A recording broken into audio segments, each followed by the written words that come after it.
హస్తినలో high tension వాతావరణం నెలకొంది. CJP ఆందోళన, మరోవైపు కాంగ్రెస్ ధర్నాతో ఢిల్లీ దద్దరిల్లింది. ప్రధాని మోదీ నివాసం ముందే విపక్షాలు రణరంగాన్ని సృష్టించాయి. నీట్ పేపర్ లీకేజ్ వ్యవహారంపై కాంగ్రెస్ శ్రేణులు విరుచుకుపడ్డాయి. కేంద్ర విద్యాశాఖ మంత్రి ధర్మేంద్ర ప్రధాన్ రాజీనామాకు కాంగ్రెస్ డిమాండ్ చేసింది.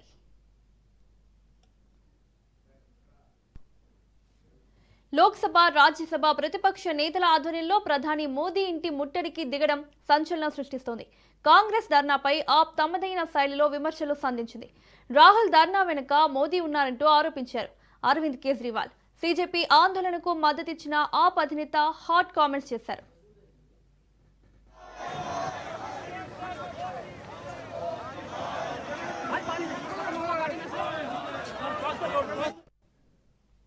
ప్రధాని ఇంటి గేట్ ఎదుట ఆందోళన చేపట్టింది కాంగ్రెస్.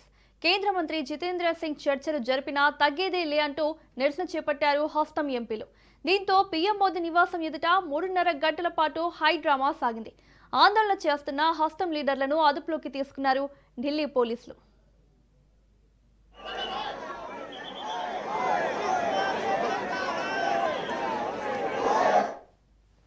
కేంద్రానికి 5 ప్రధాన డిమాండ్లు పెట్టింది కాంగ్రెస్. కేంద్ర విద్యాశాఖ మంత్రి ధర్మేంద్ర ప్రధాన్ రాజీనామా చేయాలని, పార్లమెంట్లో హోంశాఖ మంత్రి సమాధానం చెప్పాలని, 3ది పార్లమెంట్లో విద్యార్థుల సమస్యలపై చర్చించాలని, 4ది ఢిల్లీలో సీజేపీ కార్యకర్తలపై జరిగిన హింసపై దర్యాప్తు చేయాలన్నారు. ఇక 5ది నీట్ విద్యార్థి మృతుల కుటుంబాలకు ఎక్స్గ్రేషియా ఇవ్వాలంటూ డిమాండ్ చేసింది హస్తం పార్టీ.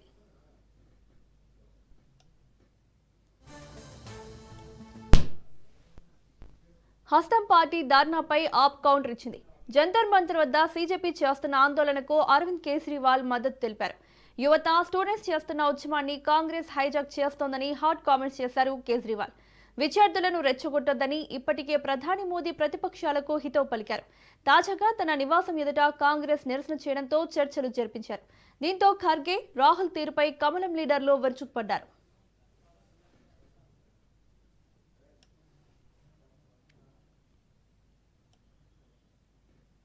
నీట్ పేపర్ లీకేజ్ ఘటనపై నిరసనగా ఆమరణ దీక్ష కొనసాగిస్తున్న సామాజిక కార్యకర్త సోనం వాంగ్చుక్ ఆరోగ్యంపై ఢిల్లీ హైకోర్టు కీలక ఆదేశాలు జారీ చేసింది.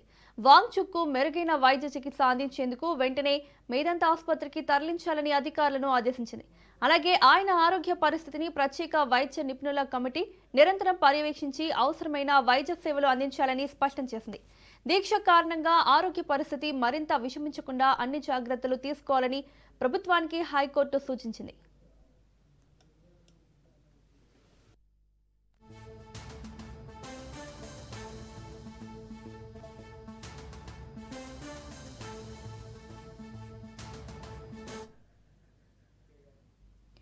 నీట్ పేపర్ లీకేజ్ వ్యవహారంపై కేంద్ర ప్రభుత్వంపై సిపిఐ సీనియర్ నేత చాడ వెంకటరెడ్డి తీవ్ర స్థాయిలో మండిపడ్డారు.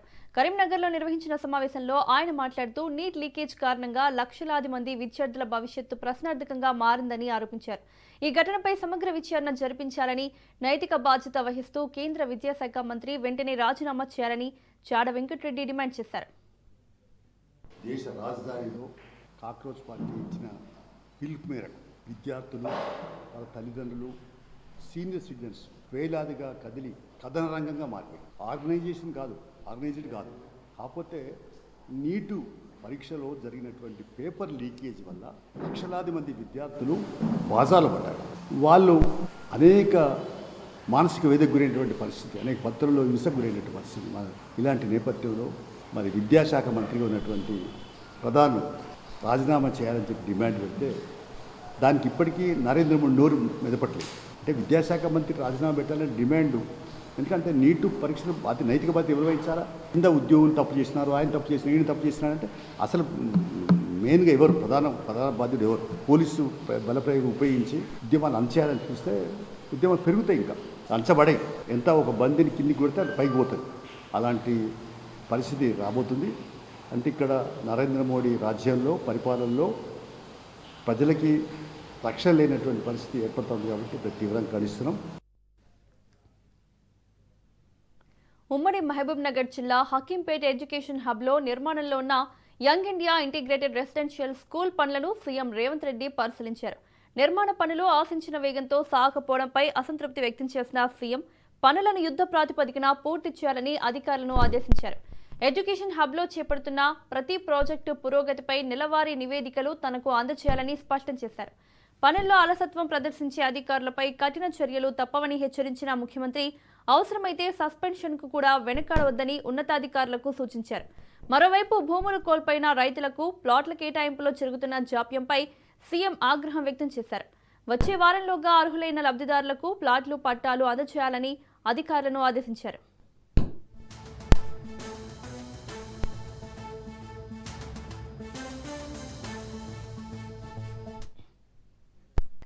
గత బీఆర్ఎస్ 10 ఏళ్ల పాలన 2.5 ఏళ్ల తమ ప్రజాపాలనపై చర్చకు సిద్ధంగా ఉన్నామని టీపీసీసీ చీఫ్ మహేష్ కుమార్ గౌడ్ తెలిపారు. ఉద్యోగాల పేరుతో కేటీఆర్ దొంగ ఏడుపు ఏడుస్తున్నారని విమర్శించారు. ఉద్యోగాల గురించి కేటీఆర్ మాట్లాడటం హాస్యాస్పదంగా ఉందన్నారు. బీఆర్ఎస్ 10 ఏళ్ల పాలనలో ప్రజలు అష్టకష్టాలు పడ్డారని అన్నారు. కాళేశ్వరం ప్రాజెక్టుతో 1,00,000 కోట్లు గోదావరిలో పోసారని ఆరోపించారు. ప్రజాస్వామ్య దేశంలో ఉన్నామా, ఎక్కడ ఉన్నాం మనం? వాటర్ కెనాన్స్, బాష్పవాయువులు, విద్యార్థుల మీద మీరు చూపినటువంటి పోలీసు బలం దేనికి నిదర్శనం? ఇది ఎవరికి ఇష్టం వచ్చినట్లు మాట్లాడుతూ ఉన్నారు. వాస్తవాలు బేరీజ్ వేసుకోవాల్సింది రాష్ట్ర ప్రజలు. 2.5 ఏళ్లలో కాంగ్రెస్ పార్టీ ఇస్తున్న సంక్షేమం, అభివృద్ధి, ఉద్యోగాలు, సకల సౌకర్యాలు, పేదవాడి జీవిత బాగోగులు ఇదంతా కూడా కాంగ్రెస్ పార్టీ పేటెంట్. సర్ పేరిట ఇయ్యాల మీరు నానా అజాయగేసి పేదవాడి యొక్క ఓటును దొంగిలించే ప్రయత్నం చేస్తా ఉన్నారు. దాన్ని కాపాడే ప్రయత్నంలో పేదవాడి ఓటు పోకుండా జాగ్రత్త పడుతున్నటువంటి పార్టీ కాంగ్రెస్ పార్టీ. ఓట్లు దొంగిలించే ప్రయత్నం చేస్తా ఉన్నారు. దీన్ని అడ్డుకుంటా ఉంది కాంగ్రెస్ పార్టీ. ముఖ్యమంత్రి గారు మేము దాన్ని సీరియస్ గా తీసుకున్నాం. ఈ రాష్ట్రంలో అభివృద్ధిని, సంక్షేమాన్ని ఇస్తా ఉంది. దీంట్లో మాకు ఎవరు సాటి రారు. కేంద్రంలో బీజేపీ పాలన 12 సంవత్సరాలుగా చూసుకున్నారు పేద ప్రజలు. ఎవ్వడికి ఒరిగిందేమీ లేదు.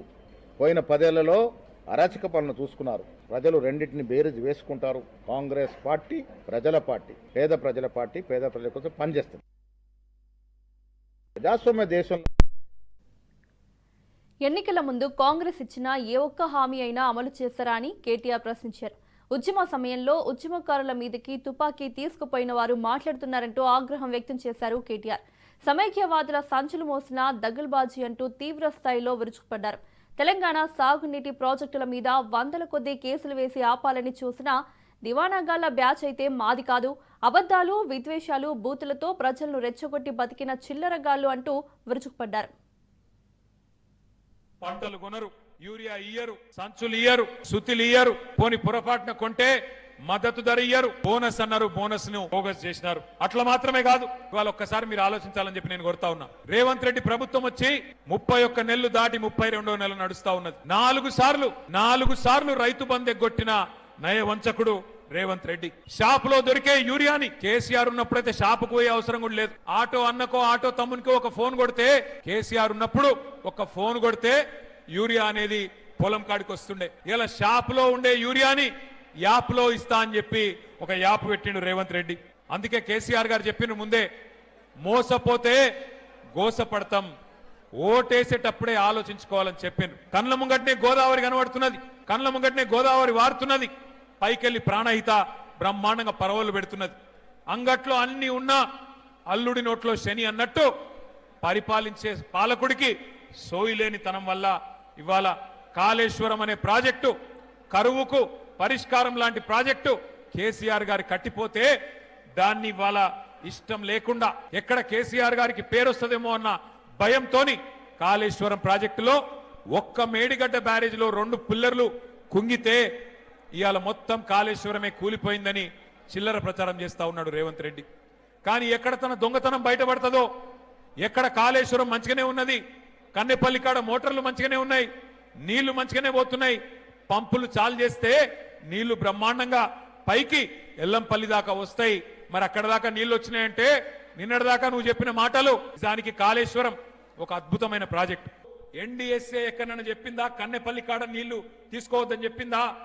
పైన అన్నారం మంచిగానే ఉంది, సుందిల్ల మంచిగానే ఉంది. నీ ప్రభుత్వం వచ్చినాకనే అక్కడ గ్రౌటింగ్ వర్క్ కూడా చేసిండ్రు. 2 బ్యారేజీలు మంచిగానే ఉన్నాయని ఇంజనీర్లు చెప్తున్నారు. ఏం రోగమయ్యా నీకు? కిందికి గలగలా గోదావరి ఏపీకి తరలిపోతున్నది, అక్కడ పట్టిసీమ లిఫ్ట్ నడుస్తూనే ఉన్నది, నీకేం రోగమయ్యా రేవంత్ రెడ్డి అంటే మళ్ళా ఇంకేదో పిచ్చి మాటలు మాట్లాడతాడు. మీరు చూస్తున్నారు ఏం మాట్లాడుతుండో.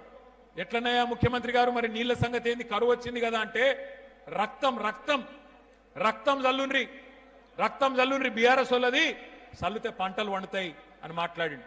మా ప్రశాంత్ రెడ్డి నాకు తిక్క ఉట్టింది, నిజంగా రక్తం జల్లమంటావా నాకు చెప్పి ఇగో తీసుకోరా పోయి రక్తం అని చెప్పి రక్తం కూడా ఇచ్చిండు. రక్తం ఇచ్చి ఇగో తీసుకొని మాకు పొలాలకు నీళ్ళు రైతులకైతే నీళ్ళు అని చెప్పి మన నాయకులు బయలుదేరితే ఇక ముఖ్యమంత్రికి ఫ్రస్ట్రేషన్ పెరిగిపోయింది. ఆయనకు తెలిసినవి రెండు ఓట్లు తిట్లు. అయితే ఓట్లు పెడతాడు దొంగ ఓట్లు, లేదంటే తిట్లు తిడతాడు, బూతులు తిడతాడు. 32 నెలల ఏం చేసినామని నేను అడుగుతా ఉన్నా.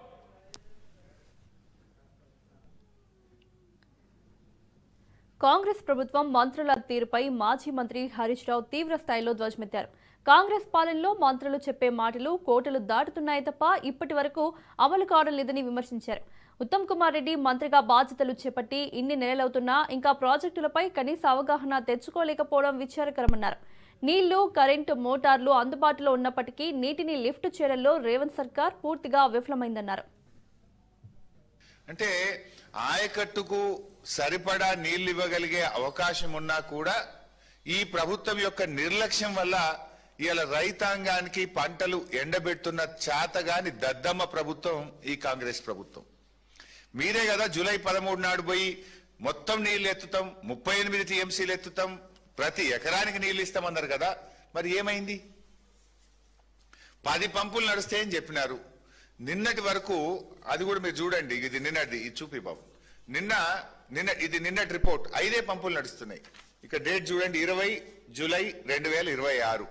నిన్నటి ప్రకారంగా ఫేజ్ 1లో 2 మోటార్లు, ఫేజ్ 2లో 1 మోటారు, ఫేజ్ 3లో 2 మోటార్లు. నిన్న నడిచినాయి 5 మోటార్లు నడిచినాయి. నిన్న సాయంత్రం కూడా 5 మోటార్లు నడుస్తున్నాయి. మంత్రులు పోయినప్పుడు 7 మోటార్లు, నిన్న సాయంత్రం మంత్రులు వచ్చిన తెల్లారికెళ్ళి 5 మోటార్లు నడుస్తున్నాయి. ఇవాళ బీఆర్ఎస్ ప్రభుత్వం 3,17,000 ఎకరాల ఆయకట్టును నీళ్లు ఇవ్వడానికి దేవాదుల పూర్తి చేసింది. కట్కొత్తుతే 3,17,000 ఎకరాలకు వరంగల్ జిల్లాకు సాగునీరు అందుతుంది, వరంగల్ తాగునీరు అందుతుంది. కట్క ఒత్తకుండా మీరు ఎందుకు వరంగల్ జిల్లాను ఆగం చేస్తున్నారు? మీ గుర్తు, పోయిన సంవత్సరం కూడా 8 కోట్ల రూపాయలు మెయింటెనెన్స్ బిల్లులు ఇవ్వకపోవడం వల్ల దేవాదులలో 50 రోజులు ఆలస్యంగా మోటార్లు ప్రారంభమైనాయి. దాంతో 700-800 కోట్ల రూపాయల పంట వరంగల్ జిల్లాలో గత సంవత్సరం ఎండబెట్టింది కాంగ్రెస్ ప్రభుత్వం. నీళ్లుండి కూడా ఎత్తకపోవడానికి ఇవాళ ఏం చేయాలి? మిమ్మల్ని నీళ్లు కండ్ల ముందు నీళ్లు ఉండగా కూడా ఒడిసి పెట్టాల్సింది పోయి మీరు కిందికి విడిచిపెడుతుంటే మీకు ఉరి శిక్ష వేసినా తప్పులేదు. ఇది చాలా దుర్మార్గమైనటువంటి పని. ప్రపంచమంతా చుక్క ఒడిసి పట్టి నీళ్లను కాపాడుకుంటున్నారు. ఇవాళ మీరు ఆ కాళేశ్వరంలో ఎత్తమంటే అక్కడ డ్రామాలు, ఇక్కడేం డ్రామాలు? మరి ఈడెందుకు 10 మోటార్లు ఆన్ చేయడం లేదు అని చెప్పి ఇవాళ మేము అడుగుతా ఉన్నాం.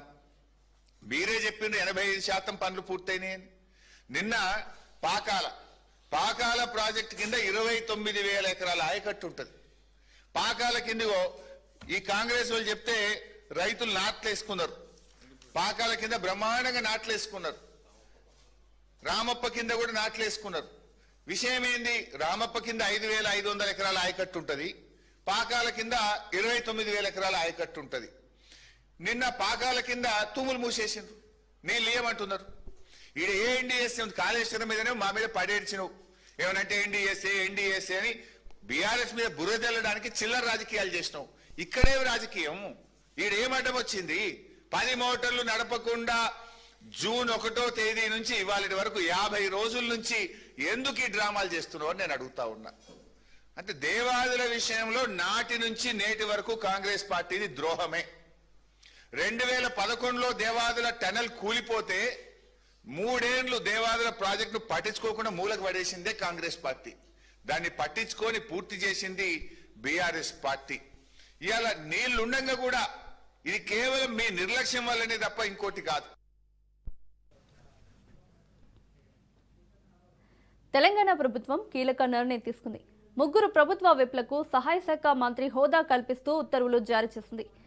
జీవో ఆర్టీ నెంబర్ 1064 ద్వారా ప్రభుత్వం ఈ నిర్ణయాన్ని ప్రకటించింది. ప్రభుత్వ విప్లు ఎన్ఎం శ్రీనివాసరెడ్డి, చింతకుంట విజయరమణారావు, వేముల వీరేశంలకు మంత్రి హోదా వర్తించనుంది. ఆర్టికల్ 18 ప్రకారం వీరికి మంత్రి హోదాకు సంబంధించిన ప్రోటోకాల్ సౌకర్యాలు అమలు కానున్నాయి. ప్రభుత్వ విప్లుగా వారు అందిస్తున్న సేవలకు గుర్తింపుగా ఈ నిర్ణయం తీసుకున్నట్లు ప్రభుత్వం పేర్కొంది.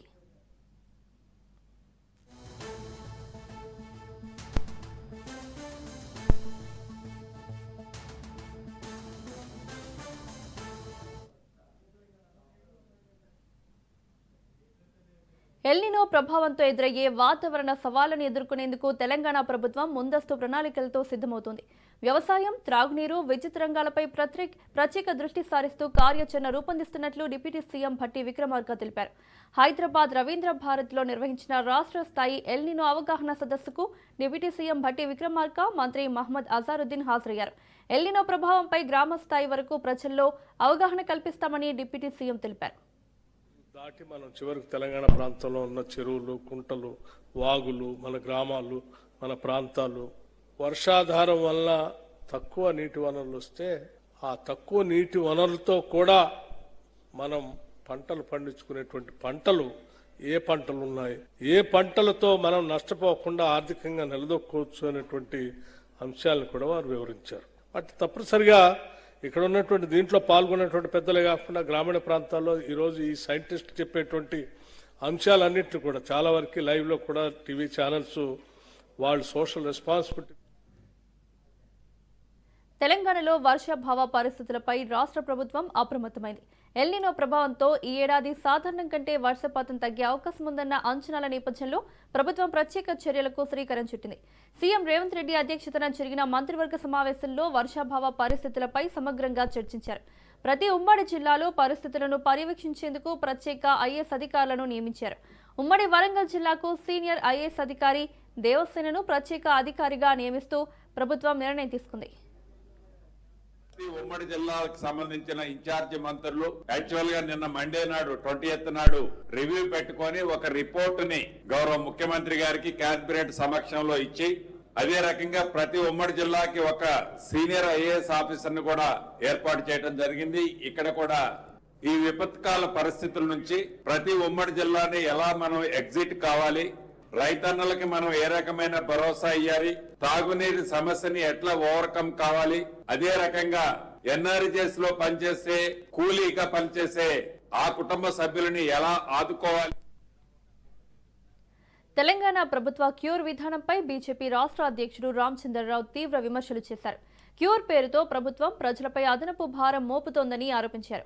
అది క్యూర్ కాదు, పెయిన్ అంటూ వ్యాఖ్యానించిన ఆయన ఈ విధానంలో శాస్త్రీయమైన పన్ను విధానం కనిపించడం లేదన్నారు. క్యూర్ పేరుతో దోపిడీ జరుగుతోందని విమర్శించారు. ఈ అంశంపై రాష్ట్ర ప్రభుత్వం అసెంబ్లీలో సమగ్ర చర్చ నిర్వహించాలని రామచంద్రరావు డిమాండ్ చేశారు. ఇది కేవలం మీ 16 కాన్స్టిట్యున్సీస్, ఎందుకంటే వాళ్ళు చెప్పిన దాంట్లో హైదరాబాద్ నగరం, ఎందుకంటే ఇప్పుడు జిహెచ్ఎంసీ ఎన్నికలు వస్తున్నాయి కదా, ఇక ఏదో ఒక డ్రామా చేయాలి కాబట్టి చెప్తున్నారు. వీళ్ళు 16 కాన్స్టిట్యున్సీస్లో వీళ్ళు చెప్పి 480 ఇళ్ళు పర్ కాన్స్టిట్యున్సీ చెప్పినా కూడా 7,000 ఫ్లాట్స్ వచ్చే అవకాశాలు ఉన్నాయి. 10 లక్షల మంది అప్లై చేస్తారు. 10 లక్షల మంది 10,000 రూపాయలు కలెక్ట్ చేసుకుంటున్నారు డిపాజిట్. తర్వాత ఇస్తా అంటున్నారు, ఎప్పుడు ఇస్తారు తర్వాత సంగతి. 10,000 అయితే 1000 కోట్లు అంటే ప్రభుత్వము ఇది ఒక రకమైనటువంటి ఒక రాబడి, పేద ప్రజల నుంచి రాబడి. 1000 కోట్లు వస్తాయి వాళ్ళకు, 10 లక్షలు ఇల్లు మాత్రం 7,000 మందికి వస్తాయి. ఈ 10,000 కోట్లు సరే.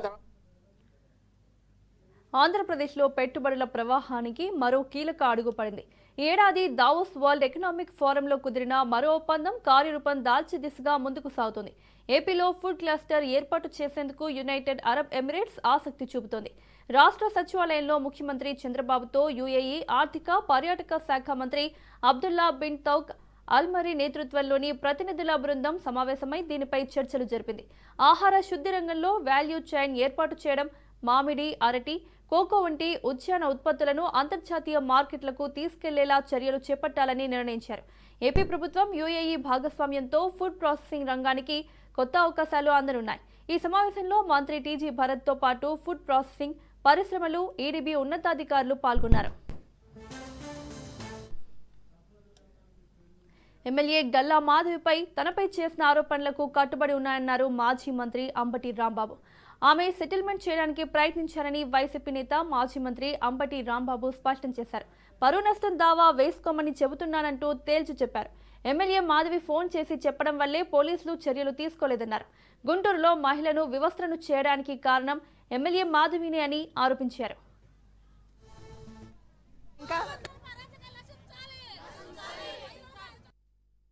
గుంటూరు పట్టణంలో రోడ్డు మీద ఒక మహిళను కొట్టారు. కొట్టడమే కాదు, ఆమెని పూర్తిగా వివస్త్రణ చేశారు. అమానవీయమైనటువంటి ఘటన అది. చేసింది ఎవరు? తెలుగుదేశం పార్టీకి సంబంధించినటువంటి నాయకుడి నాయకత్వంలో జరిగింది. ఇది అక్కడ అంశం. ఆ తరువాత కేసు రిజిస్టర్ చేయటంలో తీవ్రమైనటువంటి జాప్యాన్ని చేశారు. మొదట 15వ తారీఖున మధ్యాహ్నం 2 గంటల ప్రాంతంలో ఒక సంఘటన జరిగితే వీళ్ళిద్దరి మధ్యనే దాన్ని పోలీస్ స్టేషన్కి వెళ్లి కంప్లైంట్ చేస్తే పోలీస్ స్టేషన్ లో రిజిస్టర్ చేయలేదు, యాక్షన్ తీసుకోలేదు. No action. వెళ్లి ఈ బాధితురాలు కుటుంబం వెళ్లి పోలీస్ స్టేషన్ అయ్యా మమ్మల్ని కొట్టారు అని కంప్లైంట్ చేశారు. పోలీసులు యాక్షన్ తీసుకోలేదు. మా మీదే కంప్లైంట్ చేస్తారా? మేము తెలుగుదేశం నాయకులం కదా, మా మీద కంప్లైంట్ చేస్తే ఊరుకుంటామా అని ఈ తెలుగుదేశం పార్టీకి చెందినటువంటి వార్డు సెక్రటరీ మళ్ళా కొంతమందిని తీసుకొచ్చారు. ఇంట్లో ఉన్న వాళ్ళు బయటికి లాగారు, కొట్టారు, వివస్త్రం చేశారు. అయిపోయింది అనుకున్నారు. కానీ అక్కడ సీసీ కెమెరాలు ఉన్నాయి, దానిలో రికార్డ్ అయింది. నేను ఇక్కడ ఈ ప్రభుత్వాన్ని, హోంమంత్రిని ఒకటే ప్రశ్నిస్తున్నా. ఆంధ్రప్రదేశ్లో కరోనా కేసులు రోజు రోజుకు పెరుగుతుండడం ప్రజల్లో తీవ్ర ఆందోళన కలిగిస్తోంది. రాష్ట్ర వ్యాప్తంగా కొత్తగా కేసులు నమోదు కావడంతో ఇప్పటి వరకు మొత్తం బాధితుల సంఖ్య 19కి చేరింది. పలు జిల్లాల్లో కొత్త కేసులు వెలుగు చూస్తుండటంతో ప్రజల్లో మళ్లీ భయాందోళనలు ఎక్కువవుతున్నాయి. కేసుల సంఖ్య పెరుగుతున్న నేపథ్యంలో రాష్ట్ర వైద్య ఆరోగ్య శాఖ అప్రమత్తమైంది. ప్రజలు ఎవరూ భయపడాల్సిన అవసరం లేదని, తగిన ముందస్తు జాగ్రత్తలు పాటిస్తే వైరస్ వ్యాప్తిని అరికట్టవచ్చని అధికారులు సూచిస్తున్నారు.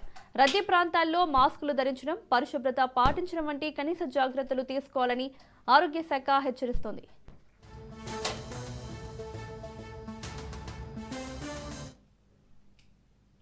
షూటింగ్లో గాయపడిన హీరో నందమూరి బాలకృష్ణకు పరామర్శలు వెల్లువెత్తుతున్నాయి.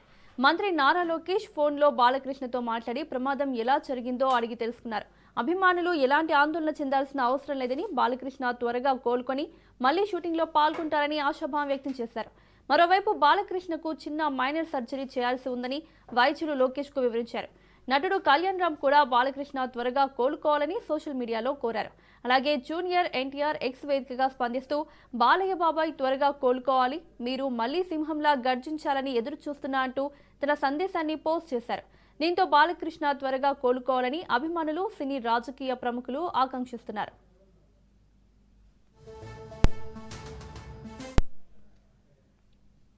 భాగ్యనగర్లోని ప్రముఖ పుణ్యక్షేత్రం బల్కంపేట శ్రీ రేణుకా ఎల్లమ్మ తల్లి కళ్యాణోత్సవం కన్నుల పండుగగా జరిగింది. ఈ కళ్యాణోత్సవం పురస్కరించుకుని రాష్ట్ర ప్రభుత్వం తరపున ముఖ్యమంత్రి రేవంత్ రెడ్డి సతీమణి గీత, దేవాదాయ శాఖ మంత్రి కొండా సురేఖ, రవాణా శాఖ మంత్రి పొన్నం ప్రభాకర్ అమ్మవారికి పట్టు వస్త్రాలు, ముత్యాల తలంబ్రాలు సమర్పించారు. ఈ వేడుకలో సనత్ నగర్ ఎమ్మెల్యే తలసాని శ్రీనివాస్ యాదవ్, కేంద్ర మంత్రి కిషన్ రెడ్డి, సతీమణి కావ్యారెడ్డి పాల్గొని ఎల్లమ్మ తల్లికి ప్రత్యేక పూజలు నిర్వహించారు.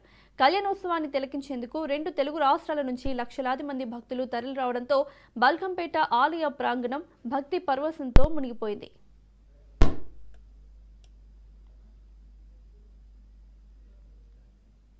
బల్కంపేట అమ్మవారి కళ్యాణం అంగరంగ వైభవంగా మరి పూర్తి చేసుకోవడం జరిగింది. లక్షలాది మంది భక్తులు ఈ కళ్యాణాన్ని దర్శించుకోవడమే కాకుండా మరి అమ్మవారి దర్శనాన్ని కూడా తీసుకొని వాళ్ళ మొక్కులు చెల్లించుకొని మరి ప్రశాంత వాతావరణంలో వాళ్ళ ఇంటికి వెళ్ళడం జరుగుతూ ఉంది. ముఖ్యంగా దేవాదాయ శాఖ అన్ని రకాల ఏర్పాట్లను కూడా ప్రత్యేకమైనటువంటి మీటింగులు కండక్ట్ చేసి అన్ని డిపార్ట్మెంట్స్ వారికి కూడా ఆదేశాలు ఇచ్చి భక్తుల సౌకర్యార్థం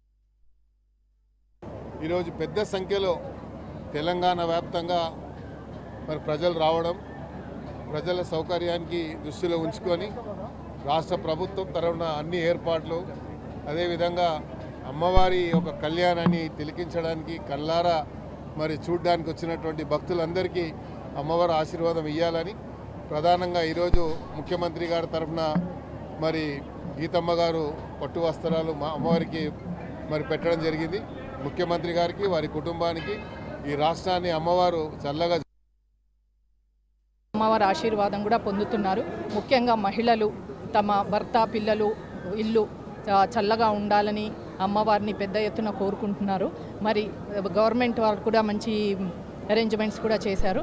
అట్లాగే మరి అమ్మవారి కృప అందరిపైన ఉండాలని, అమ్మవారి ఆశీర్వాదంతో తెలంగాణ అంతా, ఎందుకంటే ఈసారి వర్షాలు చాలా తక్కువగా ఉన్నాయి, మరి అమ్మవారి ఆశీర్వాదం వలన ఈసారి విశ్వాసం కలిగినటువంటి మహిమ కలిగినటువంటి బల్కంపేట ఎల్లమ్మ కళ్యాణం ఈరోజు అంగరంగ వైభవంగా తెలంగాణ ప్రభుత్వం ఆధ్వర్యంలో భక్తుల సందడిలో ఈ లోక కళ్యాణం కోసము ఈరోజు ఎల్లమ్మ కళ్యాణం అయింది. ఆ అమ్మవారిని సందర్భంగా ఒకటే ప్రార్థిస్తూ ఉన్నాం. సమృద్ధి. దేశీయ స్టాక్ మార్కెట్లు వరుసగా రెండో రోజు నష్టాలతో ముగిశాయి. ఐటీ, ప్రభుత్వ రంగ బ్యాంకింగ్ షేర్లలో అమ్మకాల ఒత్తిడి పెరగడం, పశ్చిమాసియాలో కొనసాగుతున్న ఉద్రిక్తతలతో ఇన్వెస్టర్లు అప్రమత్తంగా వ్యవహరించడం మార్కెట్పై ప్రభావం చూపింది.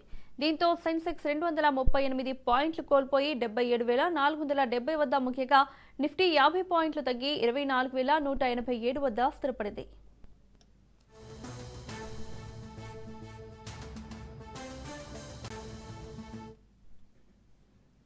KV Bulletin updates. Keep watching Raj News.